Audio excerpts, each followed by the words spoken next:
வந்து வேலையை தொடங்கிட்டோம். இப்போ வந்து இவர் என்ன பண்ணுறதுன்னா கறி கழுவினுங்கிறது, கறி கழுவி வெங்காயம் தக்காளி ஆச்சுங்கிறது நம்ம வந்து இப்போ வந்து நம்ம என்ன பண்ணுறோம்னா எல்லாருக்கும் ஒரு வேலையை கொடுத்துட்டு உட்காந்துன்னு வரோம். பிரியாணி எதில் செய்வாங்கப்பா?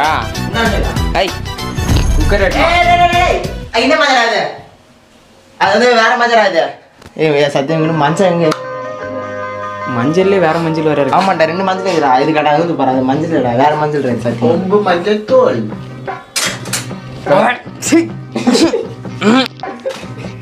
என்னடா இது? பாருங்க காலைல போட்டுட்டு மிக்குது. அது சரி வரும் சரி உனக்கு கூடலாம் பார்த்தேன். ஒரு நண்பனுக்கு வந்து நான் ஒரு கிஃப்டா பண்றேன் ஜோ. நான் சரி நான் டைடா வருவேன். இதுக்கப்புறம் வந்து போட மஞ்சத்தூள் வீட்டில் எங்க எடுத்துன்னு போட. நீ போய் கிரவுண்டு போடுறேன். கேட்க